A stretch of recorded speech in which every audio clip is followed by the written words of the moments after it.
The greatest need for profoundly deaf people right now is to have good quality sign language interpreters. Hello there, my name is Joy and I work as a sign language interpreter. I work mostly around London, but a lot of my work is in Lewisham. And for example, today I'm supporting a staff member who works with children, and I work as her ears and also her voice. She's capable of doing her work without me, but having me there to listen out to the children or to help with clear communication is very good, especially when working with children. And okay, so I'll tell you a little bit about deaf people and sign language. Did you know that 1 in 7 people have a hearing disability of some sort? That can range from just being a bit hard of hearing or not being able to hear certain frequencies to all the way to really not hearing anything. And there is a lot of different technologies that have been developed that help, which most of you know about hearing aids. And then there's also cochlear implants, which is needs a bit more of an operation, but it works a bit as a super powerful hearing aid. The people learn to use these devices, and there's varying success rates. Some help a lot, and some help a bit. But pretty much for people who have profound hearing loss, even if they use hearing aids or cochlear implants, they don't always hear everything in every situation. If a situation is quiet, they'll probably do very well. If they're talking one-to-one with someone, where they can see the person's face between their little bit of hearing and seeing their mouth patterns, they'll be fine. But when you put people into a busy situation like a restaurant or a classroom or anywhere where there's a lot of sound bouncing off of the walls and a lot of background noise, these hearing aids are usually not really any good. And that's why even when people have these powerful hearing aids, now they're still encouraged to learn sign language because the hearing aids are not perfect. Some people decide the hearing aid is good enough for them, and some people feel that they need the additional language of sign language.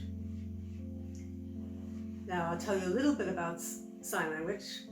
Sign languages all around the world will be different. People say, but why? Wouldn't it be good if all the sign languages were the same? Well, it's the same like me telling you, English is the most used language, so everybody in the world should speak English. Well, no, people love their own native languages, and they're proud of it, rightly so. And different sign languages around the world actually grew up from the grassroots, such as British Sign Language. The people who are deaf in Britain, they developed their own sign language. And it's not just gestures and things like that, it actually is a proper bona fide language, just like any spoken language, with a grammar, linguistics, syntax, verbs, all sorts of things. The only difference is that it's not done with the voice. It's done with different signs with your hands and different placements around you. And it also uses the face a lot. That's why you see deaf people moving their faces a lot, because the intensity of your voice and the intonation of your voice will be shown with how the body is placed and how the face is done. And it's a perfectly good language. Deaf people can go to university, they can learn anything with their sign language. And many deaf people don't consider themselves disabled, though they are missing one sense, so they can be considered disabled. But most of them consider themselves to be socially disabled because they can do anything really except hear. And the biggest problem is communication. So working in society, not many people know sign language, so that creates the disability. If everybody knew sign language, there'd be hardly any problems at all with their lack of hearing. And some deaf people love their language, just as you who speak different languages love your own language, and they're very proud of it. And they've developed their own culture around it. And most people who are born deaf are very comfortable with being deaf. Now, me as a sign language interpreter, where do I come in? Well, I help bridge the gap of communication, because most people don't know sign language, and deaf people usually can't speak clearly. They have a voice, but they can't hear the sounds. So most people don't understand them when they speak. So it's simple. I am a go-between, and I'm sort of like a tool that deaf or hearing people can use to bridge the gap between communications. It's a big responsibility, and I've had to study for at least 10 or more years. Being a sign language interpreter, a qualified one, needs continuous professional development. You are accountable for different things. You must have mentors, and it's equivalent to having to really fully be a fully qualified interpreter. It's equivalent to having a master's degree. So it's not easy, and I'm still always trying to improve and be a better communicator for the people that I serve. And well, that's pretty much what I do. Another little thing I'll add in is that many employers are very wary about hiring a deaf person for work. Traditionally, deaf people were looked at as deaf and dumb. It's because a lot of them had difficulty accessing education, because for centuries, the focus has been forcing them to speak and wasted their time, so they didn't really learn very much. Now, even though deaf people are still encouraged to learn how to speak, they're also encouraged to learn sign language, which most of the profoundly deaf people find much easier for using as their everyday language. There is now a whole different technologies that help a deaf person to be able to do their work within a hearing environment. There is special telephones that take the voice call and put it into text, and then the deaf person can then type in, and it'll be read back to the hearing person. And there's even new developments with people speaking and it being translated into sign language, and the signer then it'll be translated into a spoken language. A deaf person who wants to do higher education has to work at least 2 or 3 times harder than a hearing person, but they are provided with sign language interpreters and note takers.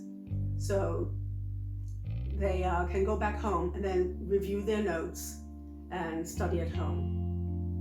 And many go on to be very skilled people, and the government has a scheme called Access to Work.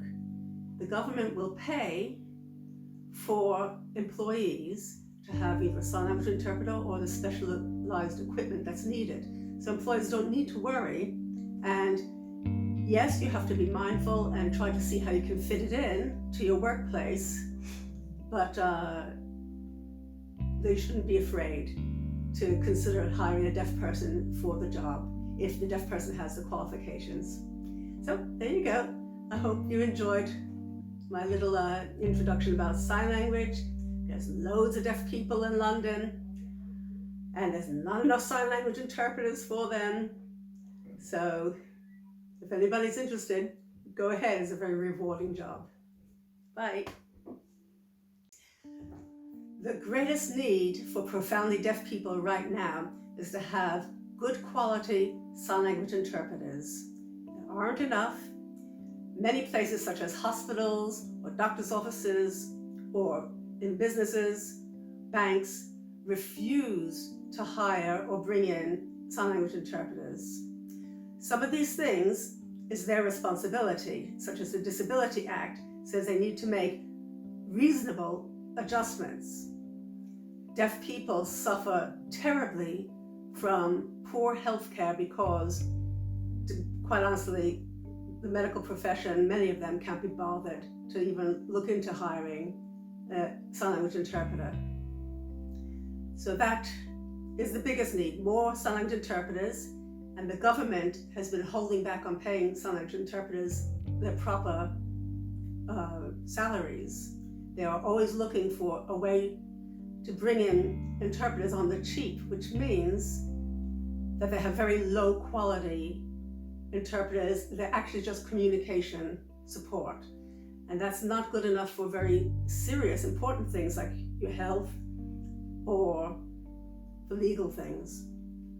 So more interpreters, they're qualified, the government will pay them what's correct and not try to do it on the cheap and get low quality, and bring awareness to the different public spaces that deaf people need clear communication. They need the interpreters, and the public places can get them. They just need to be bothered to do that.